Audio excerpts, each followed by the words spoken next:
السلام علیکم ورحمۃ اللہ وبرکاتہ۔ نحمده ونصلي على رسوله الكريم، اما بعد فاعوذ باللہ من الشیطان الرجیم، بسم اللہ الرحمن الرحیم۔ رب اشرح لي صدری ويسر لي امری واحلل عقدۃ من لسانی یفقهوا قولی۔ وَإِذَا سَأَلَكَ عِبَادِي عَنِّي فَإِنِّي قَرِيبٌ أُجِيبُ دَعْوَةَ الدَّاعِ إِذَا دَعَانِ فَلْيَسْتَجِيبُوا لِي وَلْيُؤْمِنُوا بِي لَعَلَّهُمْ يَرْشُدُونَ۔ اور جب میرے بندے آپ سے میرے بارے میں سوال کریں تو کہہ دیجئے، بے شک میں قریب ہوں، میں پکارنے والے کی پکار کا جواب دیتا ہوں جب وہ مجھے پکارے۔ تو ان کو چاہیے کہ یہ میرا حکم مانیں اور مجھ پر ایمان رکھیں تاکہ ہدایت پا جائیں۔ فاستغفروه ثم توبوا إليه إن ربي قريب مجيب۔ اس سے بخشش مانگو، پھر اس کی طرف پلٹ آؤ، یقیناً میرا رب قریب ہے، قبول کرنے والا ہے۔ سبحان اللہ و بحمدہ، سبحان اللہ العظیم، سبحان اللہ و بحمدہ، سبحان اللہ العظیم۔ پاک ہے اللہ اپنی تعریف کے ساتھ، پاک ہے اللہ جو بڑا عظمت والا ہے۔ اللہم صلی علی محمد وعلی آل محمد کما صلیت علی ابراہیم وعلی آل ابراہیم انک حمید مجید۔ اللہم بارک علی محمد وعلی آل محمد کما بارکت علی ابراہیم وعلی آل ابراہیم انک حمید مجید۔ پروگرام قریب مجیب کے سلسلے میں آج ہم غم اور پریشانی سے نجات کی دعاؤں کے بارے میں پڑھیں گے۔ اللہ سبحانہ تعالیٰ نے اس دنیا کو مشقتوں اور مصیبتوں کا گھر بنایا ہے تاکہ انسان کی آزمائش ہو سکے۔ اللہ تعالیٰ نے انسان کی تخلیق کی حقیقت بیان کرتے ہوئے فرمایا، لَقَدْ خَلَقْنَا الْإِنسَانَ فِي كَبَدٍ، بلا شبہ یقیناً ہم نے انسان کو بڑی مشقت میں پیدا کیا ہے، اور اس مشقت سے مراد وہ سختیاں اور مشقتیں ہیں جو انسان اس دنیا میں برداشت کرتا ہے، اور وہ مشقتیں بھی جو برزخ میں ہوں گی، قبر میں ہوں گی، اور وہ جو قیامت کے دن اس کو برداشت کرنا ہوں گی۔ یعنی انسان کی زندگی کا سفر مشقتوں کا سفر ہے، اور اس ریالٹی کو ایکسیپٹ کر لینا چاہیے۔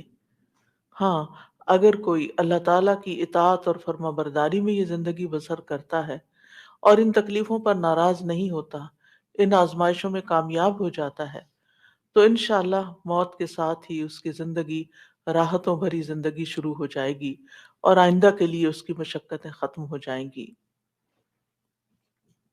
مشقتوں سے پاک، مصیبتوں اور تکلیفوں اور آزمائشوں سے پاک جگہ تو صرف جنت ہی ہے، اور دنیا جنت ہو نہیں سکتی، چاہے انسان اس کو جتنا بھی جنت بنانے کی کوشش میں لگا رہے۔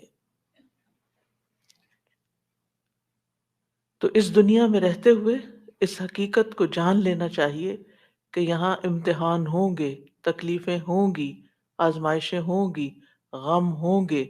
ضرورت اس بات کی ہے کہ ہمیں طریقہ آتا ہو کہ ان غموں، مشکلات، تکلیفوں سے نبٹنا کیسے ہے، یعنی اس کے لیے اپنے آپ کو تیار کرنا ہے، ورنہ لقد خلقنا الانسان فی کبد۔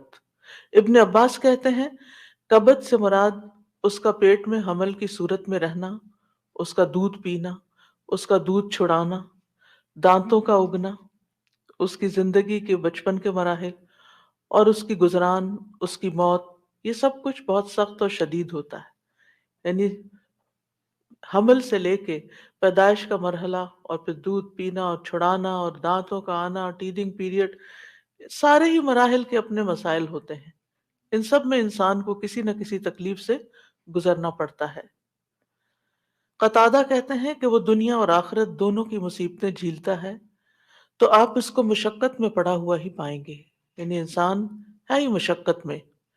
ابن الجوزی کہتے ہیں دنیا آزمائشوں اور مصیبتوں کے لیے بنائی گئی، سمجھدار شخص کو چاہیے کہ اپنے نفس کو صبر پر آمادہ کرے، یعنی یہاں یہ سب کچھ تو ہوگا ہی، تکلیفیں تو آئیں گی، لیکن ضرورت کس چیز کی ہے کہ ہم اپنے آپ کو سمجھائیں کہ یہ دنیا مشکل جگہ ہے، یہاں صبر کرنا ضروری ہے۔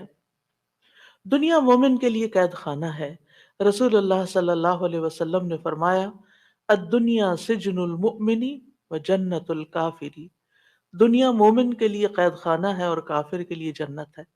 تو اس کا کیا مطلب ہے کہ کیا کافر کو کوئی مشقت نہیں ہوتی اس دنیا میں؟ ہوتی ہے، لیکن مراد اس سے یہ ہے کہ آخرت کی تکلیفوں کے مقابلے میں دنیا میں جو بھی اس کو ملا ہے وہ اس کے لیے جنت ہی ہے، کیونکہ اس کے لیے آخرت میں جنت نہیں ہے۔ اور آخرت مومن کے لیے خوشحالی کا گھر ہے۔ جب مومن وہاں پہنچے گا تو پکار اٹھے گا وقال الحمد للہ الذی اذهب عنا الحزن ان ربنا لغفور شکور الذی احلنا دار المقامة من فضله لا يمسنا فيها نصب ولا يمسنا فيها لغوب۔ اور وہ کہیں گے کہ اس اللہ کا شکر ہے جس نے ہم سے غم کو دور کر دیا، یعنی جنت میں جا کر انسان واقعی غم سے دور ہو جائے گا۔ یقیناً ہمارا رب بخشنے والا قدردان ہے جس نے اپنے فضل سے ہمیں ابدی قیام گاہ میں لا اتارا، جہاں ہمیں نہ مشقت اٹھانی پڑتی ہے اور نہ کوئی تھکاوٹ لاحق ہوتی ہے، یعنی نہ ہی کوئی کام مشکل ہے اور نہ ہی ہم تھکتے ہیں، آرام ہی آرام ہے، سکون ہی سکون ہے۔ لیکن اس سکون کو پانے کے لیے اس دنیا میں تھکنا شرط ہے، اپنے آپ کو اللہ کی عبادت میں، بندوں کی خدمت میں تھکانا لازم ہے۔ دنیا جتنی بھی تکلیف دہ ہو، لیکن انسان جب جنت میں پہنچے گا تو جنت کا ایک چکر دنیا کی ساری فکروں کو ختم کر دے گا۔ نبی صلی اللہ علیہ وسلم نے فرمایا قیامت کے دن اہل جنت میں سے اس آدمی کو پیش کیا جائے گا جسے دنیا میں لوگوں میں سے سب سے زیادہ تکلیفیں آئی ہوں گی، پھر اسے جنت میں صرف ایک غوطہ دے کر، یعنی ایک چکر لگوا کر پوچھا جائے گا اے ابن آدم، کیا تو نے کبھی کوئی تکلیف بھی دیکھی؟ کیا تجھ پر کبھی کوئی سختی بھی گزری؟ وہ عرض کرے گا اے میرے رب، اللہ کی قسم کبھی نہیں، کوئی تکلیف نہیں دیکھی، ساری تکلیفیں بھول جائیں گی، کبھی کوئی تکلیف میرے پاس سے نہ گزری اور نہ ہی میں نے کبھی کوئی شدت و سختی دیکھی۔ یعنی ایسی ٹھنڈک، ایسا آرام، ایسا سکون، ایسا لطف آئے گا کہ اس کو اس کے حافظے سے بھی نکل جائے گا کہ کبھی اس نے کوئی دکھ دیکھا تھا۔ تو آج ہم اس سلسلے میں رنج و غم کو دور کرنے والی سب سے بڑی دعا آیت کریمہ کے بارے میں پہلے پڑھیں گے۔ ارشاد باری تعالیٰ ہے وَذَا النُّونِ إِذ ذَّهَبَ مُغَاضِبًا فَظَنَّ أَن لَّن نَّقْدِرَ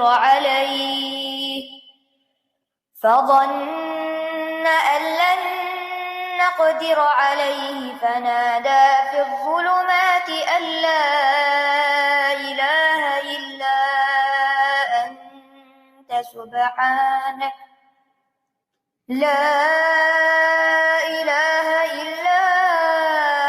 أَنتَ سُبْحَانَكَ إِنِّي كُنتُ مِنَ الظَّالِمِينَ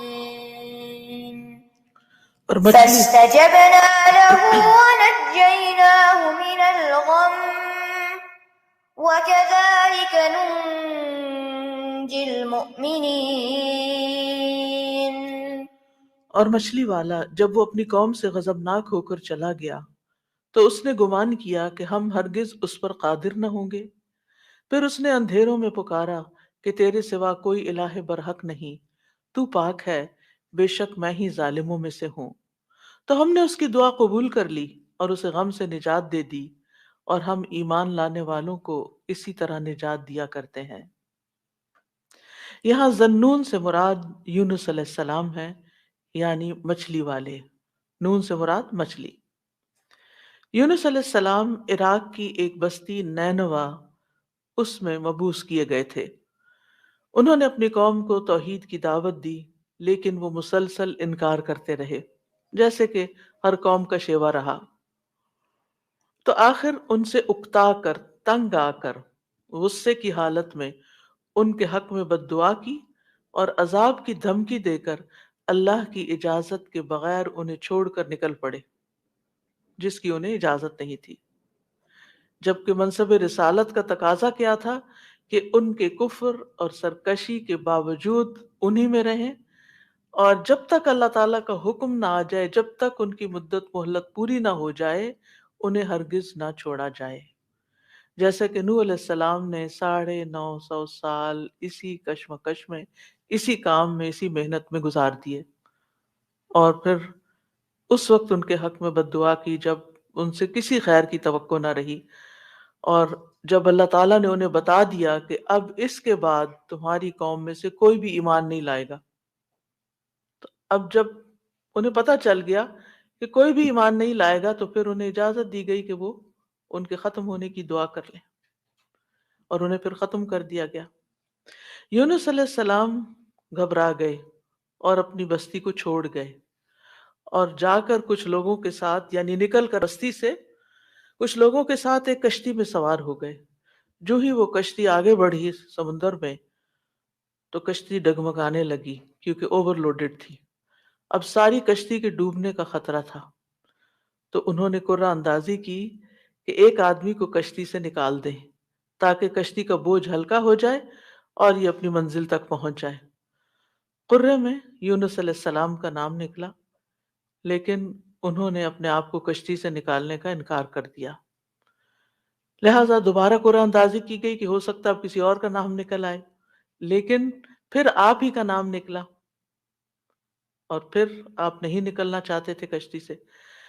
پھر تیسری بار قرعہ اندازی کی گئی، تو پھر آپ ہی کا نام نکلا۔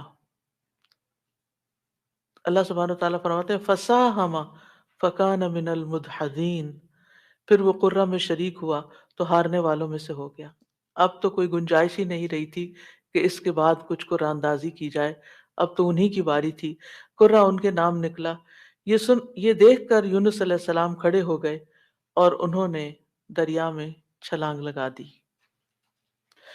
جو ہی انہوں نے چھلانگ لگائی، ایک بہت بڑی مچھلی نے آ کر ان کو نگل لیا۔ آپ اس وقت مچھلی کے پیٹ میں جاتے ہی مسلسل تسبیح کرنے لگے۔ مچھلی ان کو لے کر سمندر کی گہرائیوں میں چلی گئی، اور اب یہاں پر مچھلی کے پیٹ کا اندھیرا اور سمندر کے گہرائیوں کا اندھیرا، اور پھر اس کے بعد رات کا اندھیرا۔ تو ایسے میں یونس علیہ السلام نے جس دعا سے مدد لی، وہ یہی دعا تھی جو ان آیات میں بیان ہوئی ہے، لا الہ الا انت سبحانک انی کنت من الظالمین۔ تو بہرحال اللہ سبحانہ تعالیٰ نے ان کی دعا سن لی، انہیں غم سے نجات دی، اور مچھلی نے آپ کو ساحل پر اگل دیا، ایسے ساحل پر جہاں نہ کوئی انسان تھا، نہ کوئی پرندہ، نہ کوئی درخت اور نہ کوئی سایہ۔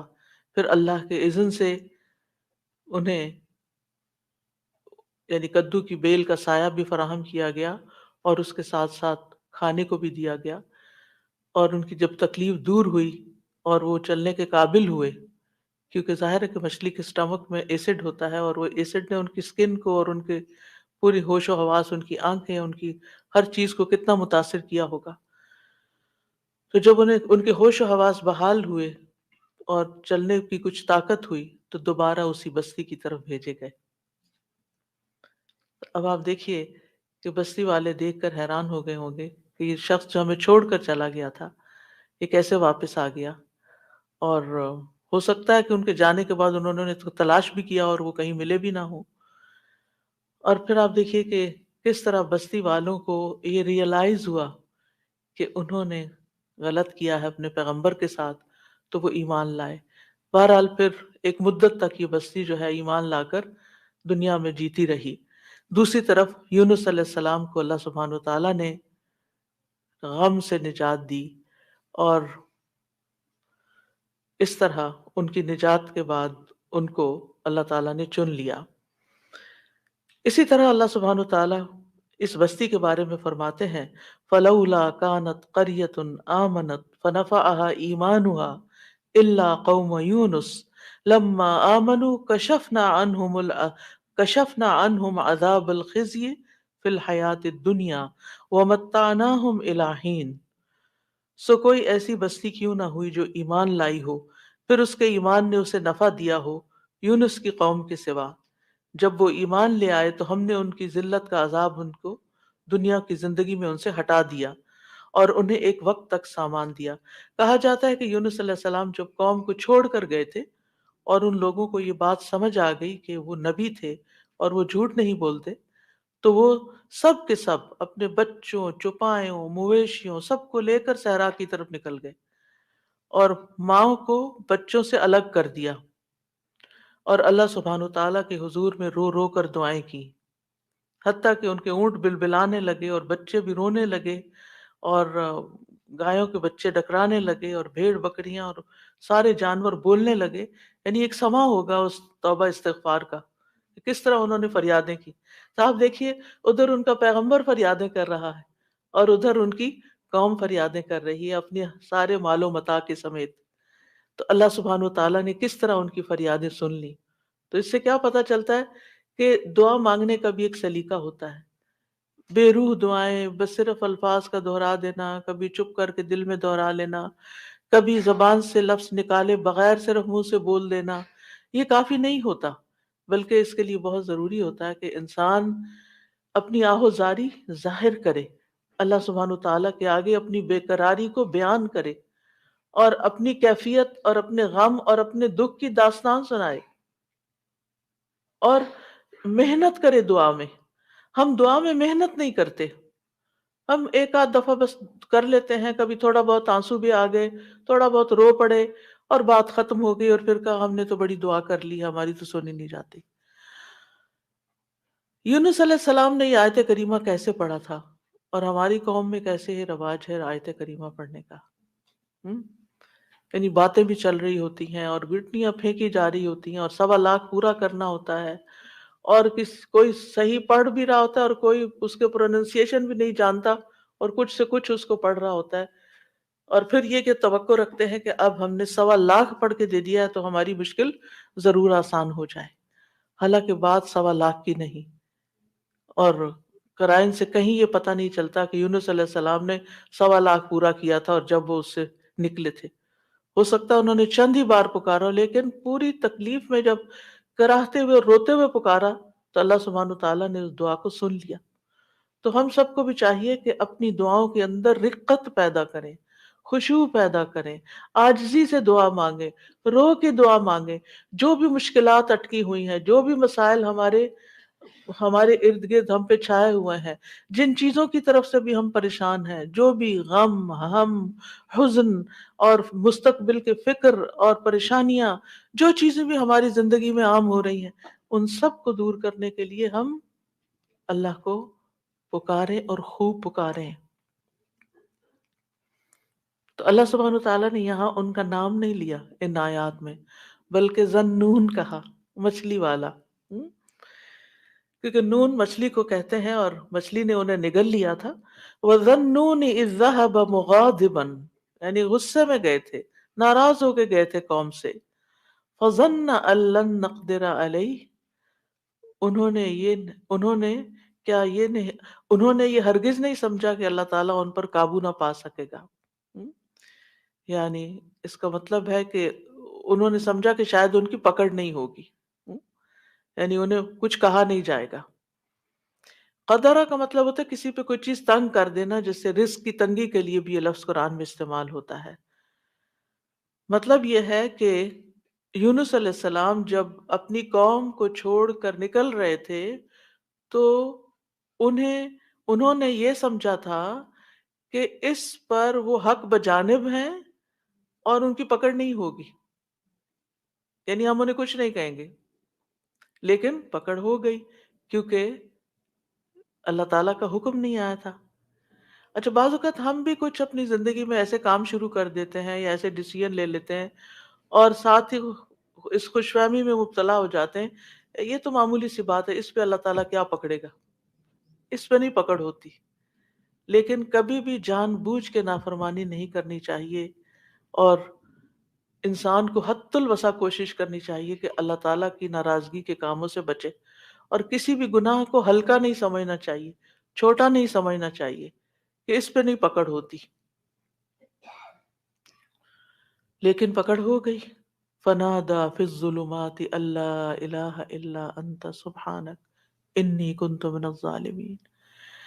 اب دیکھیے، ہم سے بھی جب کوئی غلطی ہوتی ہے نا، کوئی بات منہ سے غلط نکل جائے، کوئی ہمارا رویہ کسی کے ساتھ غلط ہو جائے، معاملہ کسی کے ساتھ سخت ہو جائے، ہم کسی کے ساتھ تلخ ہو جائیں، تو اس کے بعد ہمارے دل میں ریگریٹ ضرور آتی ہے، ہمیں احساس ہوتا ہے۔ اور حدیث میں آتا ہے کہ فرشتہ 6 گھڑیاں قلم اٹھائے رکھتا ہے، اگر اس میں، اب گھڑیوں سے مراد کتنی ڈیوریشن ہے یہ نہیں مجھے معلوم، لیکن مطلب یہ ہے کہ کچھ دیر اس کو دی جاتی ہے کہ کیا یہ اپنی غلطی مانتا ہے۔ اور کچھ اللہ کے بندے ایسے ہوتے ہیں کہ جو ہی ان سے غلطی ہوتی ہے اور انہیں ان کے دل میں پنچ ہوتی ہے، ان کو شرمندگی ہوتی ہے، وہ فوراً استغفار شروع کر دیتے ہیں اور اپنی غلطی کو مان جاتے ہیں اور کہتے ہیں کہ یہ کیا کیا میں نے، مجھے ایسا نہیں کرنا چاہیے تھا۔ اور پھر کیا ہوتا ہے، اللہ تعالیٰ اپنی رحمت سے معاف کر دیتا ہے ایسے بندوں کو۔ تو یونس علیہ السلام سے بھی جو ہو گئی کمی، اس کے بعد انہیں احساس ہو گیا کہ ایسے ہی ان کا نام کرے میں نہیں نکلا۔ اسی طرح ہم پر جب کوئی مشکل آتی ہے تو بعض اوقات انسان سوچتا ہے کہ یہ مشکل ایک دفعہ آئی ہے، پھر آ گئی ہے، یہ کیا ہو رہا ہے میرے ساتھ، یہ کیوں آ رہی ہے، ضرور میں نے کوئی ایسی غلطی کی ہے۔ پھر انسان استغفار شروع کر دیتا ہے اور آیت کریمہ کا ورد شروع کر دیتا ہے کہ کوئی مصیبت اللہ کے اذن کے بغیر نہیں آتی۔ یہ اگر مشکل آئی ہے، مصیبت آئی ہے، تو ضرور اس کے پیچھے کوئی وجہ ہے۔ تو آپ دعا کر سکتے ہیں کہ یا اللہ مجھے میری غلطی دکھا دے، مجھے میرا جو بھی گناہ ہے، مجھے اس کی یاد آ جائے، مجھے اس کی سمجھ آ جائے، میں اس کو چھوڑ دوں، تو اس کو معاف کر دے۔ تو استغفار کی کثرت جو ہوتی ہے وہ انسان کو مشکلات سے نجات دیتی ہے۔ تو فنادا فی الظلمات، تو انہوں نے اندھیروں میں پکارا۔ کون سے اندھیرے؟ رات کا اندھیرا، سمندر کا اندھیرا، مچھلی کے پیٹ کا اندھیرا، اور غموں کا اندھیرا کہ میں کہاں پھنس گیا ہوں، وہاں سے نکلنے کا کوئی راستہ ہی نہیں۔ اب دیکھیے کہ اگر کوئی ڈور بند ہوتا ہے تو انسان دمکاتا ہے، ڈور بجاتا ہے، کوئی آ کے کھول دیتا ہے، دروازہ توڑ دیتا ہے، انسان کچھ نہ کچھ حل نکل آتا ہے۔ گھر کے اندر اگر انسان کہیں ٹریپ ہو گیا ہے، ٹریفک میں ٹریپ ہو گیا ہے، کہیں اور ٹریپ ہو گیا ہے، کوئی نہ کوئی آ کے آگے بڑھ کے کوئی مدد کر سکتا ہے۔ لیکن مچھلی کے پیٹ کے اندر ٹریپ ہو جانا، نو وے آؤٹ۔ اور آپ کو پتا مچھلی کا پیٹ ہوتا بڑا ہے، لیکن جیسے ویل مچھلی ہے نا، تو اس کا جو ماؤتھ ہوتا ہے وہ بہت بڑا نہیں ہوتا۔ کرل کھاتی ہے نا، کرل بہت چھوٹی چھوٹی چیز ہوتی ہے، وہ کئی ٹن کرل کھا جاتی ہے، لیکن یہ ہے کہ وہ چھوٹی چیز اندر لے جا سکتی۔ اب یہ تو اللہ کے اذن سے اس کا منہ کھل گیا ہوگا اور وہ اندر چلے گئے، اور یہ بھی نہیں ہمیں پتا کہ وہ ویل تھی یا کوئی اور، کیونکہ سمندر کی اکثر مخلوق تو ہمارے علم میں ہی نہیں ہے، یہ تو انسانوں کے اندازے ہیں۔ تو بہرحال ان کے دل پہ جو غم تھا اور جو تکلیف تھی، اس میں انہوں نے پکارا اور سب سے پہلے توحید کا اقرار کیا، لا الہ الا انت، کہ اس وقت مجھے پکا یقین ہے اور مجھے اس پر پورا اعتماد ہے کہ اس مشکل سے صرف تو نکال سکتا ہے، کوئی بھی نہیں، میری فریاد سننے والا کوئی نہیں، میری مدد کرنے والا کوئی نہیں، میرے کام آنے والا کوئی نہیں۔ تو آپ دیکھیے، مشکلات کے حل کے لیے سب سے پہلی چیز توحید کا اقرار کرنا چاہیے۔ افسوس یہ کہ ہمارے ہی لوگ توحید کے اقرار کی بجائے مشکلات میں غیر اللہ کو پکارنے لگتے ہیں، یا علی مدد، یا فلاں مدد، قبر والوں کو پکارنے لگتے ہیں۔ کس قدر افسوس کی بات ہے۔ یونس علیہ السلام اپنے رب کو پکار رہے ہیں اور کہہ رہے ہیں کہ تیرے سوا کوئی الہ نہیں، لا الہ الا انت۔ اور انسان کی ناسمجھی دیکھیے کہ وہ مشکل وقت میں غیر اللہ کو پکارے، اس کی مشکل کہاں سے آسان ہو سکتی ہے؟ اور پھر اس کے بعد الا انت سبحانک، تو پاک ہے، یعنی اللہ تعالیٰ کی ذات کو ہر نقص، ہر عیب، ہر آفت سے منزہ اور پاک قرار دیا۔ ہمارے ہاں کیا ہوتا ہے، جب کوئی تکلیف آتی ہے یا ہم لوگوں کو بلیم کرتے ہیں، ان کی وجہ سے ہوا ہی ہے، فلاں نے نظر لگا دی ہے، یا پھر ہم اللہ تعالیٰ کو الزام دینے لگتے ہیں کہ اٹس ناٹ فیئر، میرے ساتھ اچھا نہیں ہوا۔ تو اب آپ دیکھیے، جس بندے کی ڈائریکشن ہی صحیح نہیں، اس کی مشکلات کہاں سے حل ہوں گی؟ اگر آپ اپنے قصور کا ذمہ دار دوسرے کو ٹھہرا رہے ہیں، الزام تراشی کر رہے ہیں، دوسرے کی عیب جوئی کر رہے ہیں، دوسرے کی شکایتیں کیے چلے جا رہے ہیں، کیونکہ عام طور پر ہوتا کیا، جب انسان کو کوئی پرابلم آتی ہے، میاں بیوی مثلاً کوئی لڑائی ہوئی، تو عام طور اگر آپ عورت کا کیس سنیں تو سارا الزام میاں کو دے گی، میاں کا کیس سنیں تو سارا الزام بیوی کو دے گا۔ تو ایک دوسرے کو الزام دینے سے مسائل کبھی حل نہیں ہوتے۔ ہمیشہ دنیاوی معاملات میں بھی کوئی رکاوٹ آئے تو دیکھنا چاہیے کہ میں نے کون سا ڈیسیژن غلط لیا تھا، میری غلطی کہاں تھی۔ یونس علیہ السلام اللہ کے چنے ہوئے نبی تھے، ان کو سمجھ آ گیا کہ غلطی میں نے کی ہے، اور اس کا اعتراف انہوں نے کیا۔ یاد رکھیے، توبہ میں، استغفار میں سب سے پہلے اپنی غلطی کا اعتراف کرنا ہوتا ہے۔ اگر آپ بلیم گیم کھیلتے رہے، ایک دوسرے کے اوپر الزام تراشی کرتے رہے، ایک دوسرے پہ بال پھینکتے رہے، تو مسئلہ کبھی بھی حل نہیں ہو سکتا۔ مسئلے کو جاننا، مسئلے کو پہچاننا، مسئلے کا حل کرنا بہت ضروری ہوتا ہے۔ یہ ایسے ہی ہے کہ جیسے کوئی شخص بیمار ہو جائے اور ڈاکٹر اس کی اصل بیماری کو ڈائگنوز کرنے کی بجائے، خرابی پیٹ میں ہے اور وہ ٹریٹ کر رہا ہے لوکلی کسی جگہ کو، کہاں سے علاج ہوگا؟ اگر اصل کاز پتہ چل جائے اور اس کاز کو ہٹا دیا جائے۔ مثلا آپ دیکھیں الرجی کے کیسز میں کیا ہوتا ہے، آپ جتنی چاہیں دوائیاں لگا لیں، جب تک آپ اس چیز کو اوائڈ نہیں کریں گے جس سے آپ الرجک ہیں، آپ کی بیماری دور ہو نہیں سکتی۔ اسی طرح اگر انسان کسی مصیبت میں پھنس گیا ہے اور اس کو ڈائگنوز نہیں کر پا رہا اور کرنا نہیں چاہتا، اور خاص طور پر جو چیز اس کے کنٹرول میں ہے اس کو ریموو نہیں کر رہا، تو مسئلہ حل نہیں ہو سکتا۔ تو اللہ سبحانہ تعالیٰ کے ہاں بھی دعا اور فریاد کا سلیقہ یہی ہے کہ انسان اپنے آپ کو قصوروار ٹھہرائے جہاں وہ قصوروار ہے، اور اگر قصوروار نہیں ہے، پکا یقین ہے سراسر آپ پہ ظلم ہوا ہے، پھر اللہ کی رحمت کو پکاریں، یا حی یا قیوم برحمتک استغیث۔ ورنہ اپنی غلطیاں، اور کون انسان یہ کہہ سکتا ہے کہ وہ پاک باز ہے، اس سے کوئی غلطی نہیں ہوتی، قصور اس کا نہیں ہوتا؟ کچھ نہ کچھ، ٹھیک ہے، ایک کا 10% اور ایک کا 90% قصور، لیکن کہیں نہ کہیں 10% تو ہوتا ہے نا، اس 10% کی ہی غلطی کی معافی مانگ لیں۔ تو اعتراف جو ہے، گناہوں کا اعتراف، وہ انسان کو دنیا کی مشکلات سے بھی اور آخرت کی مشکلات سے اور گناہوں سے نجات دلاتا ہے۔ اب جو ہی انہوں نے یہ بات کی، یعنی 3 چیزیں ہیں اس میں، ایک توحید کا اقرار ہے، ایک اللہ کی تسبیح ہے، اور ایک اپنی غلطی کا اقرار ہے۔ 2 چیزیں اللہ تعالیٰ کے حق میں اور ایک اپنے حق میں ہے۔ نتیجہ کیا ہوا؟ فَاسْتَجَبْنَا لَهُ، ہم نے دعا قبول کر لی، ایسے طریقے سے اس نے پکارا کہ دعا قبول ہو گئی۔ وَنَجَّيْنَاهُ مِنَ الْغَمِّ، ہم نے اس کو غم سے نجات دے دی۔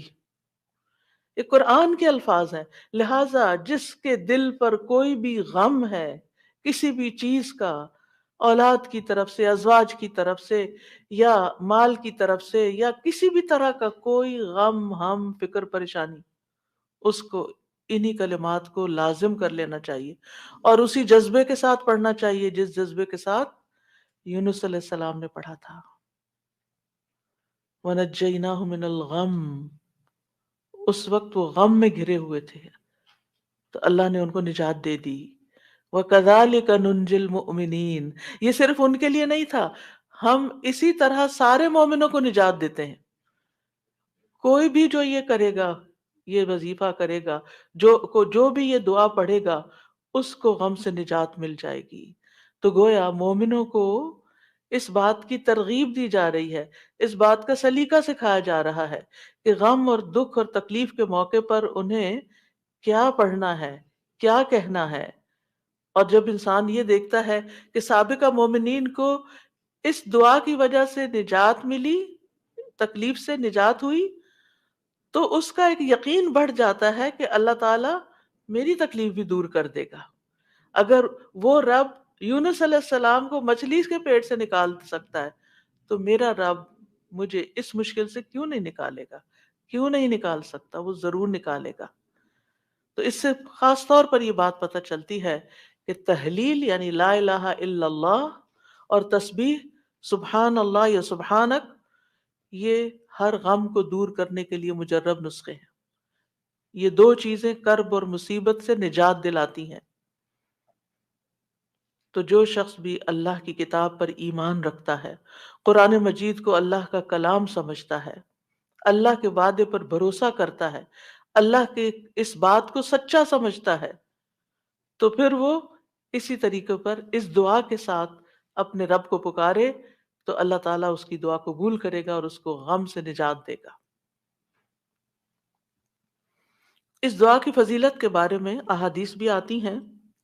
نبی صلی اللہ علیہ وسلم نے فرمایا، ذُنُّون کی دعا جب وہ مچھلی کے پیٹ میں تھے، یعنی لا الہ الا انت سبحانک انی کنت من الظالمین، جب بھی کوئی مسلمان کسی معاملے میں ان الفاظ کے ساتھ اپنے رب سے دعا کرے، وہ دعا اس کے لیے ضرور قبول ہوگی۔ اللہ سبحانہ تعالیٰ کے بعد نبی صلی اللہ علیہ وسلم نے بھی اس بات کو کنفرم کیا ہے کہ یہ دعا مسائل کا حل ہے۔ بہت لمبے چوڑے وظیفے پڑھنے کی بھی ضرورت نہیں، لیکن پڑھیں تو کوالٹی کے ساتھ، درد کے ساتھ، تڑپ کے ساتھ، تکرار کے ساتھ، اصرار کے ساتھ، افتقار کے ساتھ، اپنی محتاجی ظاہر کرتے ہوئے، اپنی غلطی کا اعتراف کرتے ہوئے۔ اسی طرح سلسلہ صحیحہ کی حدیث ہے، رسول اللہ صلی اللہ علیہ وسلم نے فرمایا، کیا میں تمہیں ایسی چیز نہ بتا دوں کہ جب تم میں سے کسی آدمی کو رنج و الم اور دنیا کی آزمائشوں میں سے کوئی آزمائش آئے، دنیا کی آزمائشوں میں سے کوئی آزمائش آئے تو وہ اس دعا کو پڑھے تو اس کی تکلیف دور ہو جائے گی۔ تو آپ سے کہا گیا کیوں نہیں؟ آپ نے فرمایا وہ مچھلی والے کی دعا ہے، لا الہ الا انت سبحانک انی کنت من الظالمین، کہ جس کو بھی آزمائش آئے وہ یہ دعا پڑھ لے تو اس کی دعا قبول ہو جائے گی، آزمائش ختم ہو جائے گی۔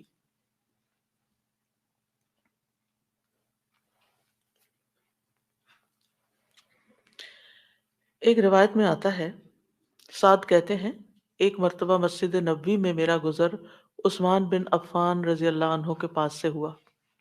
میں نے انہیں سلام کیا، انہوں نے نگاہیں بھر کے مجھے دیکھا لیکن جواب نہیں دیا۔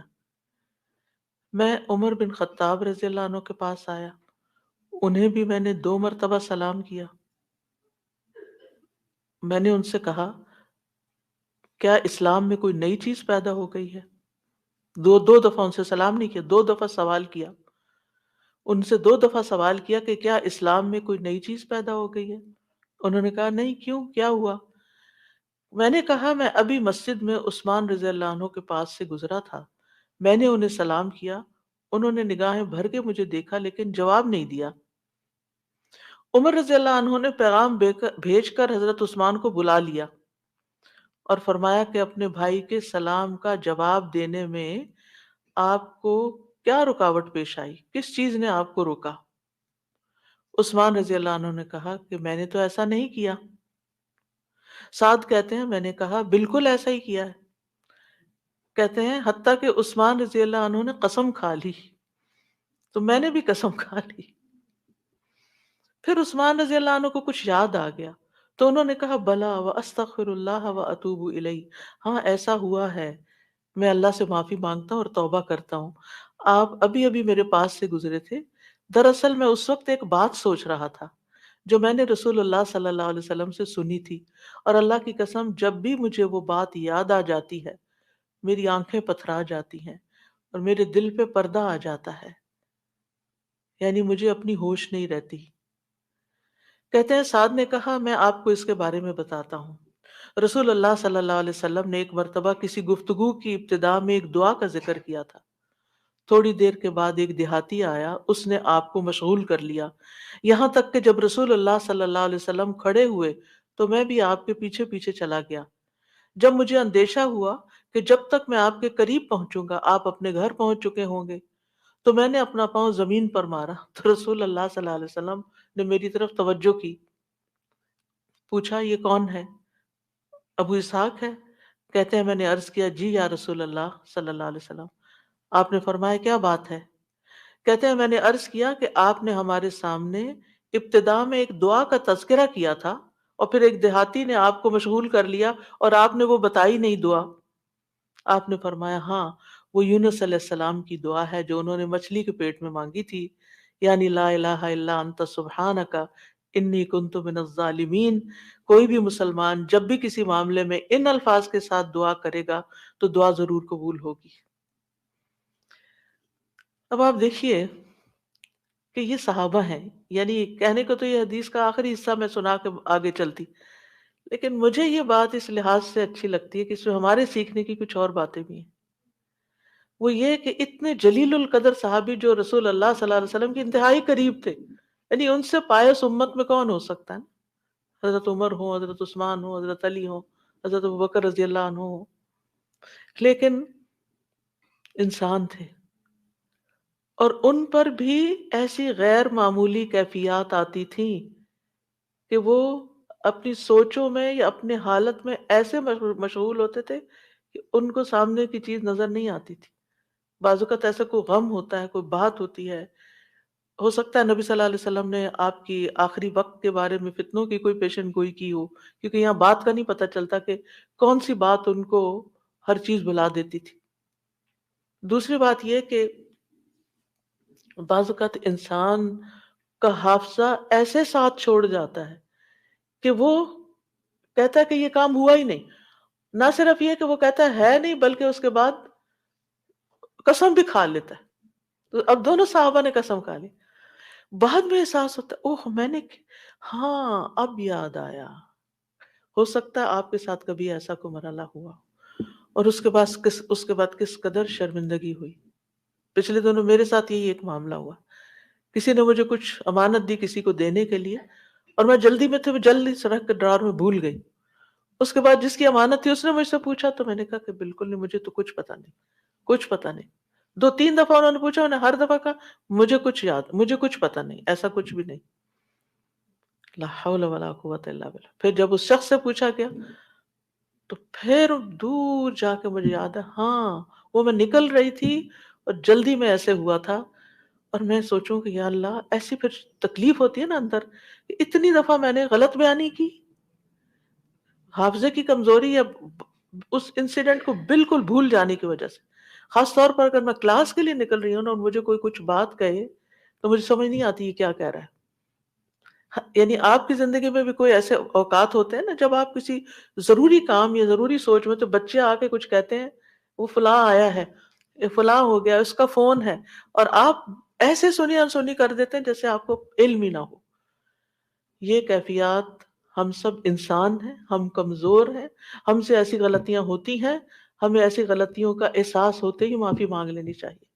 اور یہ جو ہم استغفار کرتے ہیں تو وہ کہتے ہیں کون سا گناہ کیا، کوئی گناہ تو ہے نہیں کہ اس بات کا استغفار، بے شمار گناہ ہیں ہمارے، اور ہم نے اپنا اعمال نامہ کوئی نہیں دیکھا اب تک کہ جس سے ہمیں یہ پتا چلے کہ وہ مٹ چکے ہیں کہ نہیں مٹ چکے، اور ہمیں اسٹل ابھی اور معافی مانگنے کی ضرورت ہے۔ تو جب تک ہماری جان میں جان ہے ہم سے کچھ نہ کچھ غلطیاں، کمیاں، کوتاہیاں ہوتی رہیں گی، جانے انجانے۔ خلق الانسان ضعیفا، ہم کمزور پیدا کیے گئے، چاہے ہم نیکی کے، علم کے، اخلاق کے کسی بھی مرتبے پر ہوں، ہم کمزور ہیں،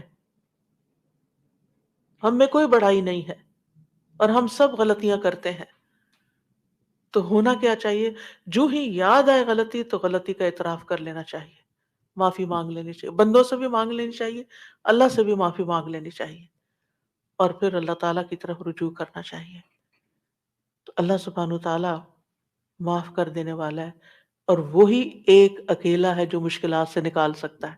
یہ پکا یقین ہونا چاہیے، اور جتنا زیادہ یہ یقین ہوگا نا، اتنا ہی زیادہ ہم اللہ کی طرف رجوع کریں گے، اتنا ہی زیادہ محبت کے ساتھ پھر اللہ ہی کو پکاریں گے کہ دروازہ یہی جس کو کٹکھٹانا ہے، ہمیں ادھر سے ہی مسئلہ حل ہونا ہے، اور کوئی رستہ نہیں ہے۔ جتنی توحید خالص ہوگی اتنی ہی دعا مؤثر ہوگی۔ اور یہ دعا جو ہے، اس کو دعا الکرب بھی کہا جاتا ہے، تکلیف دور کرنے والی دعا۔ ہمارے ہاں اس کو آیت کریمہ کہا جاتا ہے، ورنہ ہر آیت آیت کریمہ ہے۔ کریمہ کا مطلب معزز۔ اور اس کی کوئی گنتی مقرر نہیں ہے، لیکن اگر آپ تکرار سے پڑھیں، 100 دفعہ پڑھ لیں، 20 دفعہ پڑھ لیں، 50 دفعہ پڑھ لیں، ضرور پڑھ لیں، کو وہ منع بھی نہیں ہے، لیکن ایک مخصوص تعداد میں پڑھنے سے ہی مشکل کا حل ہونا، یہ یقین رکھنا، یہ غلط ہے، ایسا نہیں ہونا چاہیے۔ تو اس دعا میں پھر دہرا دیتی ہوں، کیونکہ اصل سبق یہ ہے جو آپ کو سیکھنا ہے، اور دعا تو آپ کو سب کو آتی، پہلے سے بھی پتا ہے، اور یہ حدیثیں بھی سنی ہوئی ہیں۔ جس چیز کو پلے باندھنا، جس چیز کو پکڑ کے رکھنا ہے، وہ کیا، کہ وہ کیا چیز ہے کہ جس سے یہ دعا اتنی افیکٹو ہے۔ تو اس میں 4 چیزیں ہیں۔ ایک ہے توحید، دوسرے ہے اللہ کو ہر عیب اور نقص سے پاک قرار دینا، تیسرے اپنے عبودیت کا اقرار کہ میں بندہ ہوں، غلطیوں والا ہوں، اور چوتھے اپنی غلطی اور کوتاہی کو مان جانا، اپنی غلطی کا اعتراف کرنا۔ جس بندے کے اندر یہ 4 چیزیں ہوں گی، جس دعا میں یہ 4 چیزیں آ جائیں گی، انشاءاللہ وہاں مسائل حل ہو جائیں گے۔ اور پھر آپ دیکھیے کہ انسان کا نفس جو ہے نا، ایک دم ذرا سی بھی کوئی اس کو چیز ملے، کچھ حاصل ہو، تو ایک سرکشی کا شکار ہو جاتا ہے، تکبر اور غرور میں آ جاتا ہے۔ تو اپنے آپ کو تکبر اور غرور سے نجات دینا ہے، کیونکہ کچھ لوگوں کا خیال ہوتا ہے کہ I am very important and I can do every thing, اور میں سب کچھ کر سکتا ہوں، اور سیلف ریلائنس ہوں، میں سیلف میڈ ہوں، اور پتہ نہیں کیا کیا اپنے بارے میں جھوٹی توقعات، اور اپنے آپ کو بڑھا چڑھا کے پیش کرنا، اور اپنے آپ کو بڑی چیز سمجھنا۔ یہ چیزیں اللہ تعالیٰ کو پسند نہیں۔ لیکن افسوس یہ کہ یہاں کے کلچر کی وجہ سے یہ چیزیں ہمارے بچوں کے اندر اتنی انسٹل ہو گئی ہیں کہ وہ ایک ایروگنس کے لیول تک بعض اوقات اخلاق پہنچ جاتا ہے، جو کہ انتہائی خطرناک ہے۔ تو بچوں کی تربیت میں یہ ایلیمنٹ یاد رکھیں کہ ان کو کانفیڈنس دیں کہ یو کین ڈو، آپ ٹرائی کرو، آپ کر سکتے ہو، اللہ نے آپ کو یہ اور یہ اور یہ دیا، نعمتوں کو یاد کرائیں، لیکن اس کی ایک لکیر کھینچے، اس سے آگے نہیں جائیں۔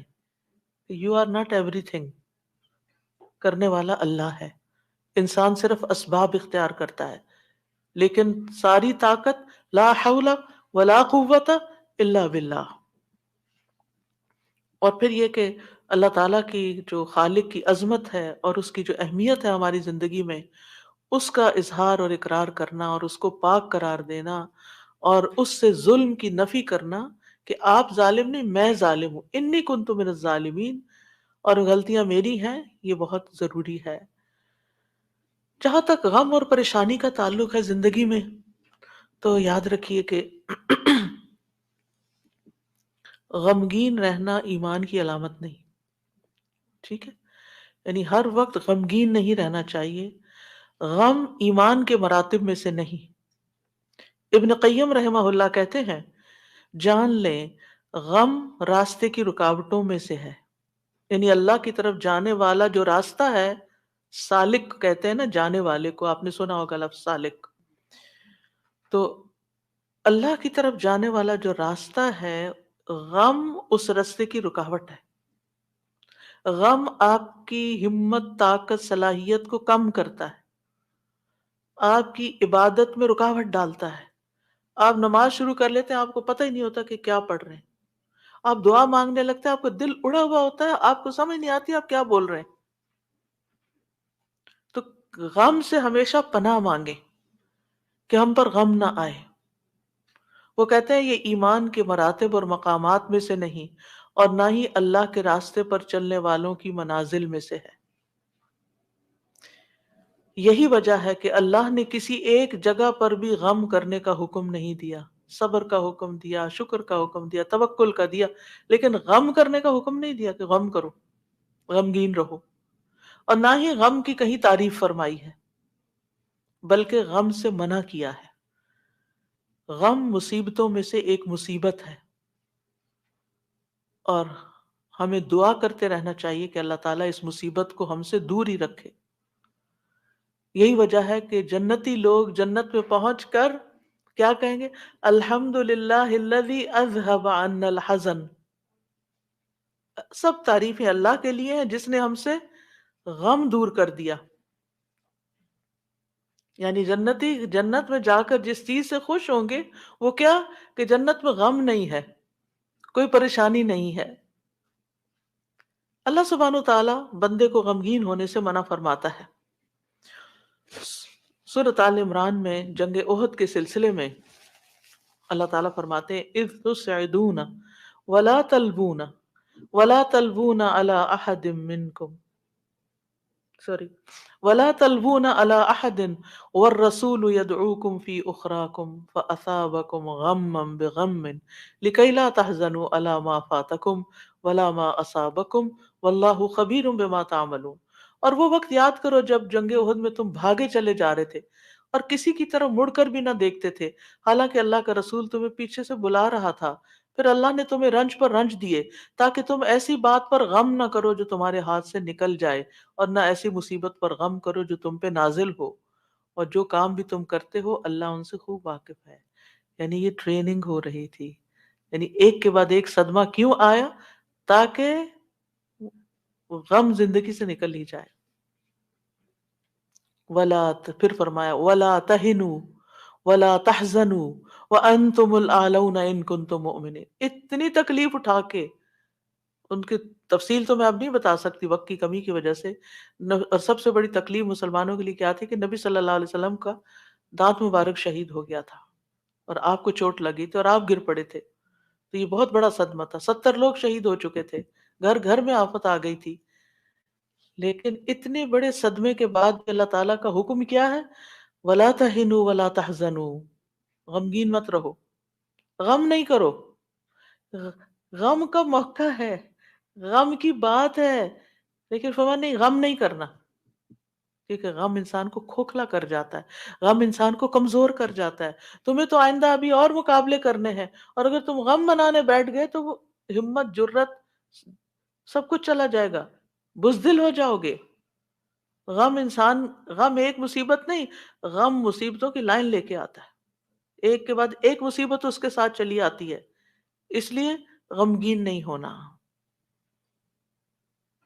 موسیٰ علیہ السلام کی والدہ نے جب موسیٰ علیہ السلام کو چھوڑنا تھا دریا میں، تو اللہ تعالیٰ نے ان کی طرف الہام کیا کہ بچے کو دودھ پلاتی رہو ابھی، پھر جب تجھے اس کے قتل کا خوف ہو تو اسے دریا میں ڈال دینا، اور کیا کرنا؟ وَلَا تَخَافِي وَلَا تَحْزَنِي، نہ خوف کرنا نہ غم کرنا۔ اللہ اکبر! کوئی بھی ماں جس کا بچہ چھوٹا ہو، وہ تو کسی دوسرے کے ہاتھ میں بھی بچے کو دیتے ہوئے خوف اور غم کا شکار ہوتی ہے۔ خوف کیا ہوتا ہے؟ پتہ نہیں گرا ہی نہ دے بچے کو، اور غم کیا ہوتا ہے کہ جدائی ہو گئی ہے بچے سے، پتہ نہیں یہ کیا سکھا دیں اس کو، پتہ نہیں یہ کیا کیسے پیش آئے اس سے۔ تو ماں اگر اپنا بچہ کسی اور کو دیتی ہے تو غمگین ہوتی، کہاں یہ ہے کہ باسکٹ میں ڈال کے دریا میں ڈال دو، اور ساتھ اللہ کا حکم خوف اور غم کرنا ہی نہیں۔ اب بتائیں کیا کرے، کیسے دل کو تھامے؟ یہی اصول سیکھ لیں زندگی کے لیے، جہاں کہیں غم پاس آئے، کہیں رونا آئے، کہیں دکھی ہوں، اللہ تعالیٰ کا یہ فرمان یاد کر لیں، اور ہے بھی عورت کے لیے، لا تخافی ولا تحزنی، اپنے آپ کو خود یاد کرائیں، لا تخافی ولا تحزنی کہتی رہے، ولا تخافی ولا تحزنی، نہ خوف کرو نہ غم کرو، اللہ ہے نا، اللہ مشکل آسان کر دے گا۔ جس چیز پر بھی تکلیف غم ہوتا ہے، اللہ تعالیٰ دن بدلیں گے، یہ سارے حالات بدل جائیں گے۔ آپ دیکھیں، اگر اپنی ماضی کو دیکھیں، کتنے ہی واقعات ایسے ہوئے جن پہ آپ بے حد غمگین ہوئے، پھر ابھی کیوں نہیں ہو رہے؟ تو گزر گیا نا، تو اگر اس وقت بھی تھوڑا کنٹرول کر لیتے تو اچھا ہی تھا۔ تو دل کے اندر، کیونکہ یہ جو سٹریس ہوتا ہے نا، اور یہ غم اور خوف کا مجموعہ سٹریس پھر بن جاتا ہے، اور یہ جو سٹریس ہوتا ہے نا، یہ انسان کو بیمار کر دیتا ہے، کمزور کر، فزیکلی بھی کمزور کرتا ہے۔ ایمانی اعتبار سے بھی کمزور کرتا ہے، روحانی اعتبار سے کمزور کرتا ہے، انسان کا دل کمزور ہو جاتا ہے، چھوٹی سی بات سنتا ہے تو اس کے حواس باختہ ہو جاتے ہیں، کسی بھی چیز کا مقابلہ نہیں کر پاتا۔ تو اللہ سبحانہ تعالیٰ نے ان کو کہا غم نہ کرو، بے شک ہم اسے تیرے پاس واپس لانے والے ہیں، واپس تمہارے ہی پاس آئے گا۔ اور آپ اپنا بچہ کسی کو بھی دیتے ہیں تو واپس آپ ہی کے پاس آتا ہے، اور اسے رسولوں میں سے بنانے والے، اللہ یہ کہ اللہ اپنے پاس بلا لے، پھر تو اللہ کا، ہم سے زیادہ اللہ کا ہے نا۔ انا للہ و انا الیہ راجعون۔ نبی صلی اللہ علیہ وسلم نے غار ثور میں کیا کیا تھا؟ اذ ہما فی الغار اذ یقول لصاحبہ لا تحزن، غم نہیں کرنا، ان اللہ معنا۔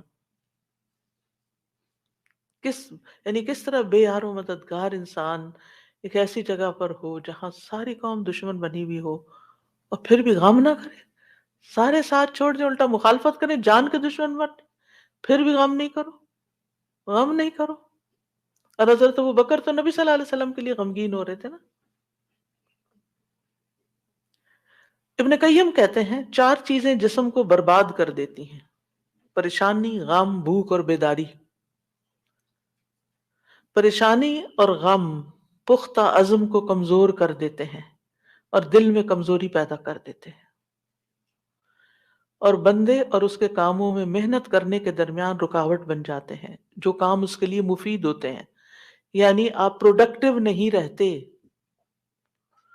اور یہ سفر کا راستہ کاٹ دیتے ہیں، یعنی جو اللہ کی طرف جانے کا راستہ ہوتا ہے نا اسے کاٹ دیتے ہیں اور اس کو پسپائی کی طرف الٹا کر دیتے ہیں، یا رکاوٹ بن کر اس کو سفر سے دور کر دیتے ہیں، سفر سے روک دیتے ہیں، یعنی وہ اللہ کی طرف جانا ہی بند کر دیتا ہے۔ یعنی ایک شخص اچھا بھلا کچھ سیکھ رہا ہوتا ہے، کلاسز جوائن کی بھی ہوتی ہے، کوئی کام کر رہا ہوتا ہے، یا کسی بات سے غمگین ہو جاتا ہے، جانا ہی چھوڑ دیتا، بھی کیوں نہیں آ رہے، بس ڈپریشن کا شکار ہے، کہیں جانے کو دل نہیں کرتا۔ آپ اچھا بھلا ایک کام کر رہے تھے، آپ بیکار ہو کے بیٹھ گئے، کیا یہ نقصان نہیں ہے؟ اور اس غم کی حالت میں انسان کی عقل ایسے ماری جاتی کہ اس کو اپنا نقصان بھی نہیں سمجھ آتا، کہیں میں اپنا ہی نقصان کر رہا ہوں، اپنے آپ کو کھا رہا ہوں۔ غم کیا ہے؟ خود کو کھانا۔ تو خود کو کھانے سے تو مسئلہ حل نہیں ہوگا، مسئلہ تو جہاں ہے وہی ہے، وہ تو اللہ نے دور کرنا ہے۔ اس سارے کیفیت کو، اس احساس کو، اس شدت کو دعاؤں میں لگا دیں، دعاؤں میں کنورٹ کر دیں۔ امام ابن قیم کہتے ہیں یا اس کے علم سے رکاوٹ بن جاتے، علم کے لیے رکاوٹ بن جاتا ہے غم، تو یہ چیزیں سفر پر جانے والے کی پشت پہ بہت بھاری بوجھ ہیں۔ پریشانی، غم، بھوک اور بیداری، یعنی جو صحیح نیند نہیں لیتا رات کی، جو صحیح فوڈ نہیں لیتا یعنی اپنی ضرورت کی غذا نہیں لیتا، اور جو غم اور پریشانی کا شکار رہتا ہے، وہ شخص کسی کام کا نہیں رہتا، بیکار، نکما۔ اور آپ دیکھیں جب انسان بیکار ہوتا ہے نا، جو کوئی کام کا نہیں ہوتا، کسی کی خدمت اور مدد میں نہیں ہوتا، وہ تنہا ہو جاتا ہے، اس کی کوئی قدر و قیمت نہیں رہتی، کوئی اس کو لک فارورڈ نہیں کرتا، کوئی اس سے محبت نہیں کرتا۔ بیکار انسان اپنی قدر گنوا دیتا ہے۔ وہ کہتے ہیں نا پنجابی کا محاورہ ہے، چم نہیں کم پیارا۔ چم کا مطلب ہوتا ہے چمڑا، سکن، یعنی اگر آپ کی سکن بڑی گلو کر رہی ہے تو وہ کسی کو اچھی نہیں لگے گی، آپ جتنا چاہیں میک اپ لگا کے خوبصورت بن کے آ جائیں، لیکن اگر آپ کام کے بندے ہیں نا، کسی کے آپ کام کرتے ہیں، آپ پروڈکٹیو ہیں، آپ کسی کے مددگار ہیں، تو ہر کوئی آپ سے پیار کرے گا۔ یہ ایک اصول، ایک فطرت کی بات ہے، چاہے اپنے بچے ہی کیوں نہ ہو، اگر وہ بیکار رہنے کے عادی ہو گئے ہیں تو آپ دن رات ان پہ غصہ کرتے ہیں کہ تم سست ہو، تم بیکار ہو، تم کسی کام کے نہیں ہو۔ تو اس لیے، اور اس کو بیکار کس چیز نے کیا؟ فکر، پریشانی، غم، دکھ، تکلیف، ان چیزوں نے، تو ان کا علاج کرنا ہوگا۔ ابراہیم بن ادہم کہتے ہیں غم 2 طرح کے ہوتے ہیں، ایک غم تمہارے حق میں ہے اور ایک غم تمہارے خلاف ہے، پس وہ غم جو تمہارے حق میں ہے وہ آخرت کے بارے میں غم کرنا ہے۔ سارے غموں کو ایک میں ڈھال لے، اور وہ ہے آخرت کا غم، کہ وہاں میرا کیا ہوگا، کیا میں جنت میں جا سکوں گی یا نہیں۔ وہ کہتے ہیں کہ ایک غم تمہارے حق میں ہے، وہ آخرت کے بارے میں غم کرنا اور اس کی خیر و برکات کے بارے میں غم کرنا ہے، اور وہ غم جو تمہارے خلاف ہے وہ دنیا اور اس کی زینت کے بارے میں غم کرنا ہے، دنیا کے فائدوں کے بارے میں غم کرنا کہ کوئی چیز چلی گئی۔ وہ دنیا کی زینت کیا ہے؟ مثلا اپنی جوانی، اپنا حسن، یہ ساری چیزیں کیا ہے، وقت کے ساتھ ساتھ ڈھل جاتی ہیں، تو پھر کچھ لوگ اس پر غم لگا بیٹھتے ہیں کہ ہم پہلے سے خوبصورت نہیں رہے، پہلے سے اسمارٹ نہیں رہے، پہلے سے ایکٹیو نہیں رہے، اور کچھ لوگ تو ہر وقت رونا ہی روتے رہتے ہیں۔ اب اب میرا حافظہ کمزور ہو گیا ہے، اب میں سوچ نہیں سکتی۔ ایک خاتون کو میں جانتی ہوں کہ پچھلے 20 سال سے یہی بات ہر وقت کرتی ہے جب ملتی ہیں، تو میں حیران ہوتی ہوں، میں کہتی ہوں کتنی اتنی بیزاری ہوتی ہے ایسی باتیں سن کے، کیونکہ جب آپ ایسی باتیں کرتے رہتے ہیں نا تو اس سے آپ دوسروں کو بیزار کرتے ہیں اور اپنی قدر کھوتے ہیں کہ اچھا اب یہ بندہ بیکار ہو گیا ہے، اب یہ کام کا نہیں رہا، چھوڑو اس کو۔ ہم کیا چاہتے ہیں؟ ہمدردی لینا دوسرے سے، یہ کہہ کے کہ میں کمزور ہوں، بیمار ہوں، ہم سمجھتے ہیں دوسرے ہمدردی کریں، ایک دن کریں گے، 2 دن کریں گے، پھر کیا ہوگا؟ ہر وقت تھوڑی کریں گے۔ ہر وقت ہائے ہائے کرتے رہنے سے آپ دوسروں کو بیزار کرتے ہیں۔ المؤمن القوی خیر و احب الی اللہ من المؤمن الضعیف۔ قوی مومن، طاقتور مومن بہتر ہے، اچھا ہے، خیر ہے، اور اللہ کو زیادہ پیارا ہے کمزور مومن سے۔ اب آپ اللہ کے پیارے بننا چاہتے ہیں یا نہیں؟ بننا چاہتے ہیں تو بہادر ہو جائیں، ہوشیار ہو جائیں، غموں کا رونا اتار پھینکیں۔ پھر آپ دیکھیے ابن قیم کہتے ہیں جب انسان صبح کرے اور شام کرے اور اس کی صرف ایک ہی فکر ہو، اور وہ ہے اللہ سبحانہ تعالیٰ کے ساتھ رابطہ جوڑنا، تو ایسے انسان کی تمام ضرورتوں کو اللہ اپنے ذمے لے لیتا ہے، ساری ضرورتیں۔ یعنی آپ اللہ تعالیٰ کے ساتھ کنیکٹ کرتے رہیں اور لوگوں کو بھی اللہ سے کنیکٹ کریں، آپ کے کام اللہ کے ذمہ، اور اللہ تعالیٰ اس سے ہر پریشان کرنے والے کام کا ضامن ہو جاتا ہے۔ سبحان اللہ، کتنی بڑی بات ہے۔ اور اس کے دل کو اپنی محبت کے لیے، اس کے زبان کو اپنے ذکر کے لیے، اور اس کے اعضاء کو اپنی اطاعت کے لیے فارغ کر دیتا ہے۔ لیکن اگر وہ صبح و شام اس حال میں کرے کہ دنیا ہی اس کی پریشانی ہو، کہ دنیا ہی اس کی پریشانی، دنیا کی کوئی چیز اس کی پریشانی بنی ہوئی ہے، کوئی انسان ہے، کوئی کام ہے، کوئی چیز ہے، تو اللہ اس پر دنیا کے غم، پریشانیاں اور تکلیفیں لاد دیتا ہے۔ ایک پریشانی ہے نا، ایک اور آ جائے گی، ایک اور آ جائے گی، اور آ جائے گی، کٹھی ہو جائیں گی، اس کو اس کے نفس کے حوالے کر دیتا ہے۔ تو اللہ اس کے دل کو اپنی محبت سے ہٹا کر مخلوق کی محبت میں مشغول کر دیتا ہے۔ یہ بھی ایک سزا ہوتی ہے کہ انسان انسانوں کی محبت کا قیدی ہو جاتا ہے، ان کی خوشی سے انسان خوش، ان کے غم سے انسان غمگین، اس کی اپنی کوئی زندگی نہیں، اس کے اپنے پاس خوش ہونے کے لیے کوئی چیز ہی نہیں، اور اس کی زبان کو اپنے ذکر سے ہٹا کر لوگوں کے ذکر کے ساتھ مشغول کر دیتا ہے، پھر وہ لوگوں کی باتیں کرتا رہتا ہے۔ وہی کتنی تکلیف دہ بات ہوتی کہ یعنی کتنی بیزاری ہوتی ہے نا جب لوگ لوگوں کی کوئی خراب باتیں آپ سے کریں، کسی کے عیب کھولیں آپ کے سامنے، کسی کی غیبت کریں، کسی کے الزام تراشی کریں، یا اپنی لڑائی جھگڑوں کو اس طرح ذکر کریں، تو یہ کوئی خوشگوار گفتگو تو نہیں ہوتی۔ تو یہ بھی ایک سزا کی ایک قسم ہوتی ہے کہ ہر وقت انسان اس قسم کی باتیں کرتا رہے اور اس کے اعضاء کو اپنی اطاعت سے ہٹا کر لوگوں کے کاموں میں مشغول کر دیتا ہے۔ انبیاء کا خاص وصف یہ تھا کہ وہ آخرت کو ہر وقت یاد رکھتے تھے اور ہر معاملے کو اسی کو پیش نظر رکھ کے نبھاتے تھے۔ ان کے بارے میں آتا ہے انا اخلصناہم بخالصۃ ذکر الدار، بے شک ہم نے انہیں ایک خاص صفت کے ساتھ چن لیا جو اصل گھر کی یاد ہے، یعنی وہ آخرت کو یاد کرتے رہتے ہیں، ان کا غم آخرت کے بارے میں ہے۔ سورۃ الانبیاء میں ہی آتا ہے انہم کانوا یسارعون فی الخیرات ویدعوننا رغبا ورہبا وکانوا لنا خاشعین۔ یقیناً وہ نیکیوں میں جلدی کرتے تھے اور ہمیں رغبت اور خوف سے پکارتے تھے اور ہمارے لیے عاجزی کرتے تھے۔ سفیان ثوری کہتے ہیں وَكَانُوا لَنَا خَاشِعِينَ کے بارے میں کہ غم ان کے دلوں میں پھیل کر ان کو پگلانے والا ہوتا ہے، یعنی اللہ کے حضور جھکانے کے لیے۔ آخرت کا غم انہیں اللہ کی طرف مائل کرتا ہے، کیونکہ مالک یوم الدین بھی تو وہی ہے نا، فیصلہ بھی قیامت کے دن اسی کے ہاتھ میں ہے۔ لہذا فکر اس بات کی ہونی چاہیے کہ وہ ہمارے حق میں کیسے فیصلہ کرے گا۔ اللہ کرے کہ رحمت والا معاملہ فرمائے۔ صحابہ بھی آخرت کا غم ہی لگائے رکھتے تھے۔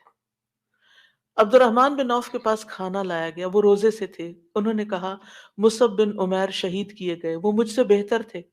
انہیں جس چادر کا کفن دیا گیا اس سے ان کا سر چھپاتے تو پاؤں نکل آتے، پاؤں چھپاتے تو سر کھل جاتا۔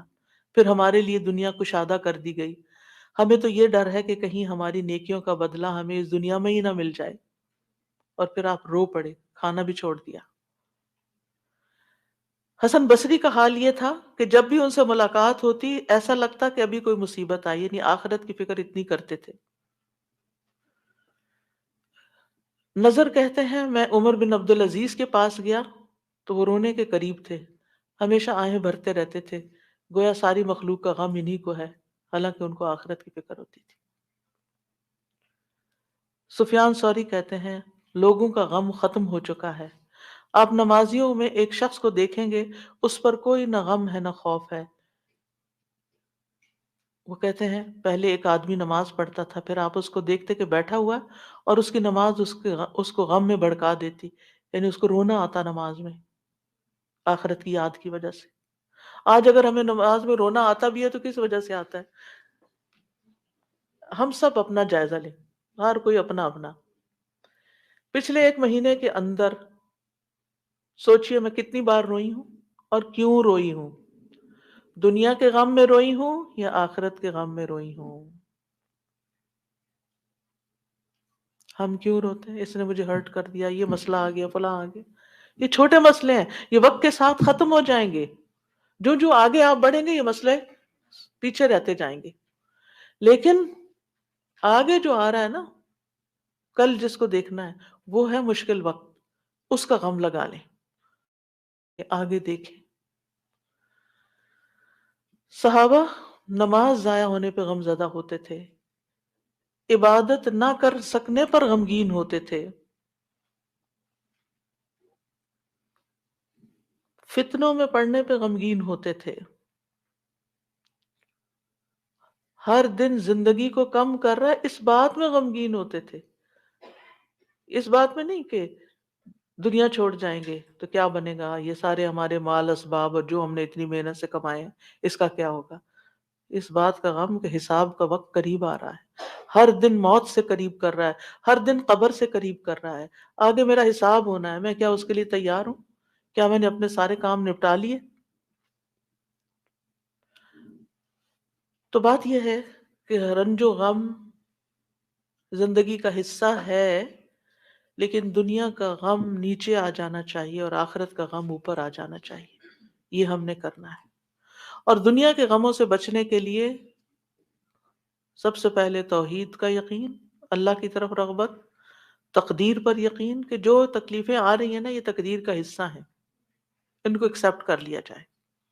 اب ایسا ہونا تو ہو گیا نا، اب جو نئی زندگی ہے اس میں ایڈجسٹ کیا جائے، اللہ سے اچھا گمان رکھا جائے، پھر ہم و غم ملنے پر اجر پر نظر رکھی جائے۔ جب کوئی تکلیف پیش آئے کسی بھی قسم کی، کوئی رکاوٹ، تکلیف، دکھ، پریشانی، تو اس پر جو اجر ملتا ہے انسان کو اس کو اپنے سامنے رکھے انسان۔ حدیث میں آتا ہے رسول اللہ صلی اللہ علیہ وسلم نے فرمایا کسی مومن آدمی کو جب بھی کوئی تکلیف یا کوئی بیماری یا رنج، یہاں تک کہ اگر اسے کوئی فکر ہو تو اس کے گناہوں کا کفارہ ہو جاتا ہے۔ یہاں تک ایک اور روایت میں آتا ہے یہاں تک کہ جو چوٹ اسے لگتی ہے یا کوئی کانٹا چبھتا ہے وہ بھی اس کے گناہوں کا کفارہ ہوتا ہے۔ اور ویسے بھی وہ حدیث تو بارہا آپ نے سنی کہ انسان کا درجہ اللہ کے ہاں بلند لکھا ہوتا ہے اس کی قسمت میں، لیکن اس کے عمل تھوڑے ہوتے ہیں، تو اللہ تعالیٰ اس کو کسی مشکل میں ڈالتا ہے تاکہ صبر کر کے بلند درجے تک پہنچ جائے۔ پھر انسان دنیا کے معاملے میں اگر غم ہے تو اپنے سے زیادہ غم والوں کو دیکھ لے، ان کی پریشانیوں کو دیکھے، انبیاء کی آزمائشوں اور تکلیفوں کے بارے میں پڑھے، جانے کہ ان پہ کیسے کیسے غم آئے، پھر اپنے آپ کو اللہ کے سپرد کرے، اپنا معاملہ اللہ کے حوالے کرے، اور جو کام اللہ نے کرنے کو دیے نا ان کی پلاننگ کرے اور وہ کرے، اپنے دل کا حال اللہ کے سامنے رکھے۔ انما اشکو بثی وحزنی الی اللہ، کثرت سے اللہ کا ذکر کرے، کیونکہ اللہ کے ذکر میں دلوں کو اطمینان ہوتا ہے۔ الا بذکر اللہ تطمئن القلوب، تسبیحات کی کثرت کر دے۔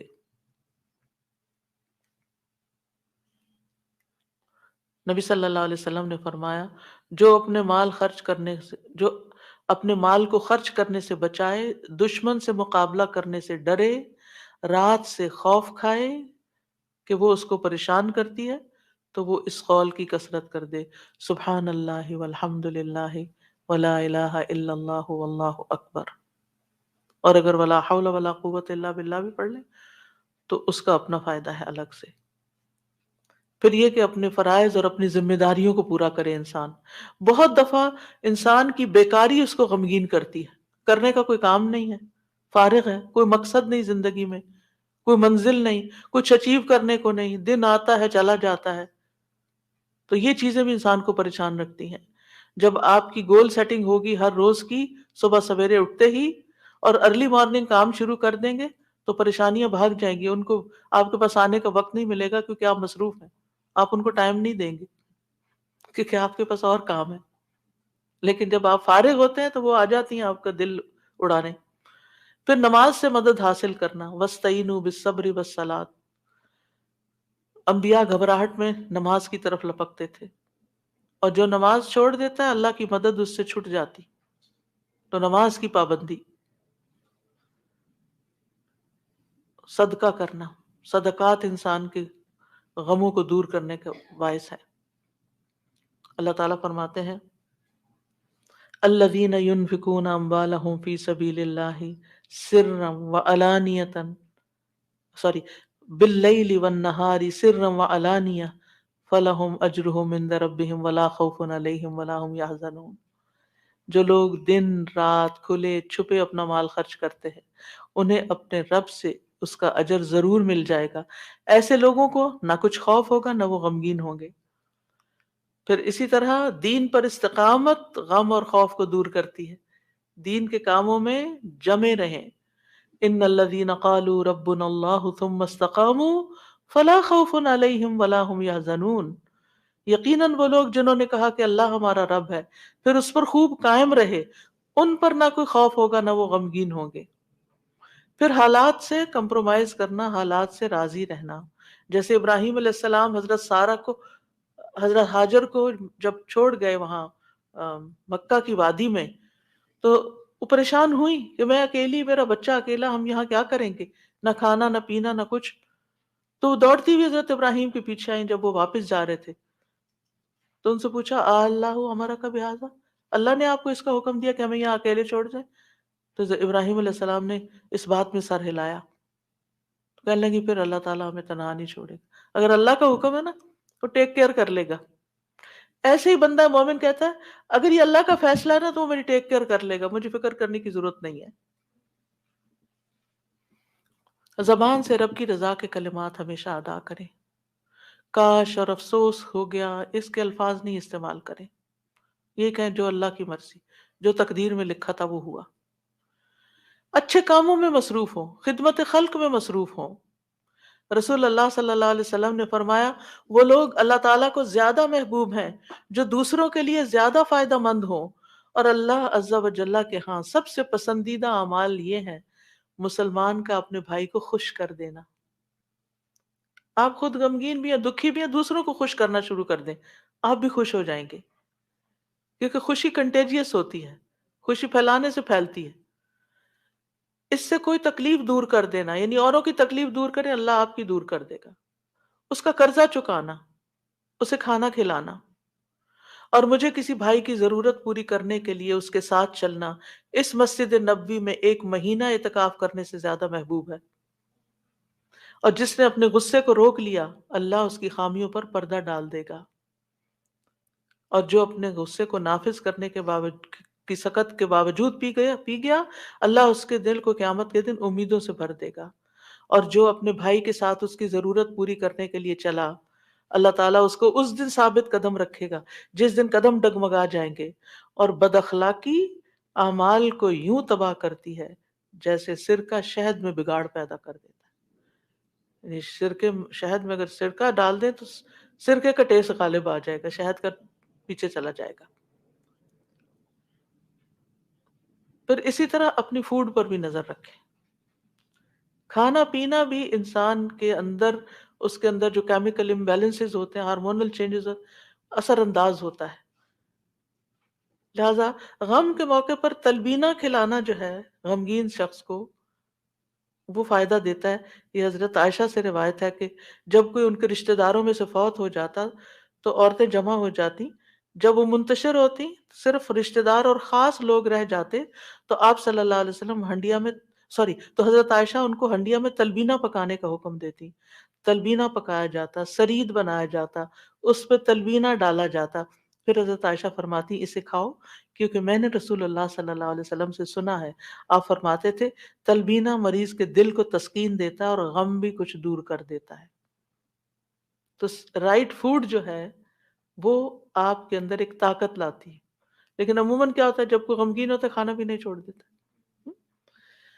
تو اس میں صحیح خوراک کسی کو دینا، اور آپ دیکھیں کہ یہ سرید جو ہے وہ یعنی گوشت کے شوربے میں روٹی توڑ کے ڈالنا اور پھر اس کے اوپر تلبیہ، اتنی زبردست ڈش بنا کے کھانا اور کھلانا جو ہے یہ غموں اور دکھوں تکلیفوں کو، اس سے یہ پتہ چلتا ہے اگر کوئی اداس ہے پریشان ہے تو اس کے چلے تمہیں اچھا سا کھانا کھلاتے ہیں، تو یہ بھی ایک ریمیڈی ہے۔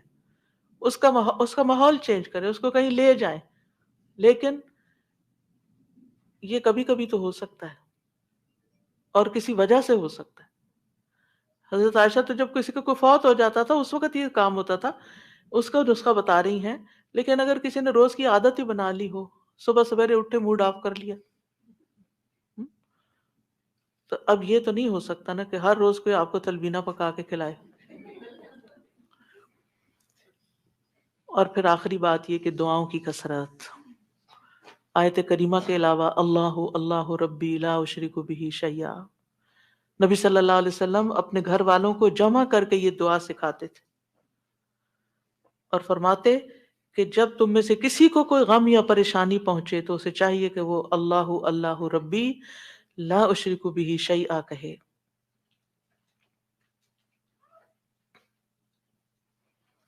اللہ اللہ لفظ کی تکرار ہے، کیونکہ اس سے آپ 2 دفعہ جب آپ اللہ اللہ کہتے ہیں آپ کا دل ہلکا ہوتا ہے، پھر رب کی صفت کا ذکر ہے، اس میں توحید کا اقرار ہے، اور خالص نیت سے یہ پڑھے تو غم اور تنگی دور ہوگی انشاءاللہ۔ پھر یا حی یا قیوم برحمتک استغیث، یہ پریشان کن معاملات میں مانگی جانے والی دعا ہے۔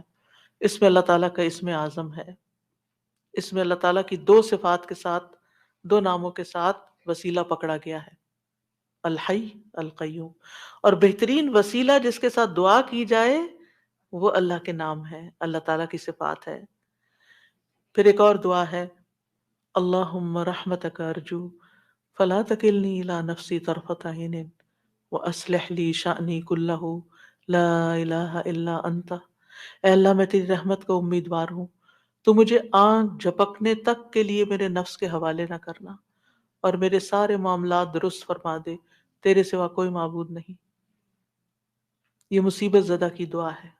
رسول اللہ صلی اللہ علیہ وسلم نے فرمایا دعوات المکروبی، پریشان حال کی دعا، اور اس میں خاص طور پر اللہ کی رحمت کا ذکر ہے کہ اللہ میں تیری رحمت کی امید کرتی ہوں، اور جہاں تک میرا نفس تو بڑا کمزور ہے، مجھے اس کے حوالے نہ کرنا ورنہ میں تو پڑ جاؤں گی، اور ایک لمحے کے لیے بھی نہیں۔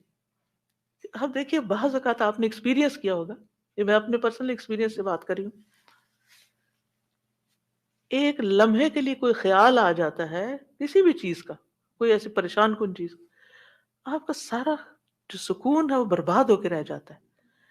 تو میں اس وقت سوچتی ہوں کہ یہ شیطان تھا جس نے وار کیا ہے تاکہ اس بندے کا جو اطمینان قلب اور سکون اور خشوع اور سب برباد ہو. یعنی وہ ایسے تیر چلاتا ہے جیسے. فوراً یہ دعا پڑھے. تو نبی صلی اللہ علیہ وسلم تکلیف آنے پر یہ دعا پڑھتے، لا الہ الا اللہ العظیم الحلیم، لا الہ الا اللہ العظیم الحلیم، لا الہ الا اللہ رب العرش العظیم، لا الہ الا اللہ رب السماوات ورب الارض ورب العرش الکریم. اس میں اللہ سبحانہ وتعالیٰ کے نام کے علاوہ العظیم اور الحلیم اور رب العرش العظیم اور رب العرش الکریم کی اور رب السماوات والارض کی بات کی گئی ہے. یعنی اللہ تعالیٰ کی صفات کو بیان کیا گیا ہے اور پھر توحید کا اقرار ہے. توحید کا اقرار غموں کو دور کرنے کا باعث ہے کہ میرے لیے اللہ کافی ہے. حسبی اللہ و نعم الوکیل، اللہ کافی ہے میرے لیے. پھر اللہم انی اعوذ بک من الہم والحزن والعجز والکسل والبخل والجبن وضلع الدین وغلبۃ الرجال. اے اللہ میں تیری پناہ میں آتا ہوں دکھ، غم، عاجزی، سستی، بخل، بزدلی، قرضداری کے بوجھ اور لوگوں کے اپنے اوپر غلبے سے. نبی صلی اللہ علیہ وسلم سفر میں کثرت سے یہ دعا پڑھتے کیونکہ سفر میں یہ ساری چیزیں آ جاتی ہیں نا اکٹھی ہو کے.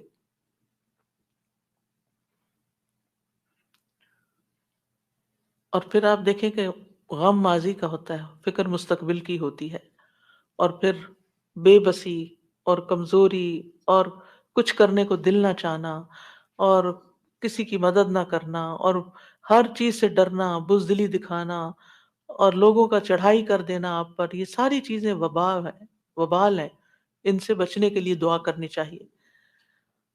اور پھر اگر مستقل طور پر دل پریشان رہتا ہے تو اللہم انی عبدک وابن عبدک وابن امتک ناصیتی بیدک ماض فی حکمک عدل فی قضاؤک اسألک بکل اسم هو لک سمیت به نفسک او انزلتہ فی کتابک او علمتہ احدا من خلقک او استأثرت به فی علم الغیب عندک ان تجعل القرآن ربیع قلبی ونور بصری وجلاء حزنی وذہاب ہمی وغمی. اس کے لیے وعدہ ہے کہ جو یہ پڑھے گا اللہ سبحانہ وتعالیٰ اس کے غم کو خوشی میں بدل دے گا. یہ دعا ایک چھوٹے کارڈ کی شکل میں چھپی ہوئی ہے، اگر آپ کو یاد نہیں تو کسی بھی جگہ پر یہ کارڈ لے جا کر چپکا دیں اور جب دل پریشان ہو جا کے کھڑے ہو کے اس کو پڑھ لیں تاکہ آپ کو زبانی یاد ہو جائے. اسی طرح یہ چھوٹا کارڈ ہے جس میں یہ ساری دعائیں موجود ہیں، اپنے پرس کے اندر رکھیں، جب دل پریشان ہو تو ان کو آپ پڑھ سکتے ہیں. انگلش ٹرانسلیشن کے ساتھ بھی ہیں. پھر اسی طرح یہ لا تقنطوا من رحمت اللہ کا کارڈ ہے، لا الہ الا اللہ کا اور تسبیحات کی فضیلت کا عربی اور انگلش میں کارڈ ہے. یہ آپ کے پاس ہونے چاہیے تاکہ ایسی کیفیات میں فوراً آپ اللہ کی طرف رجوع کریں. دعائیں یاد نہیں رہتی تو دیکھ کے بھی پڑھ سکتے ہیں. اور اللہ سبحانہ وتعالی ہم سب کے غم، دکھ، پریشانیوں کو دور فرمائے. وآخر دعوانا ان الحمد للہ رب العالمین. اور درود شریف کی کثرت بھی غموں کو دور کرتی ہے. السلام علیکم ورحمۃ اللہ وبرکاتہ.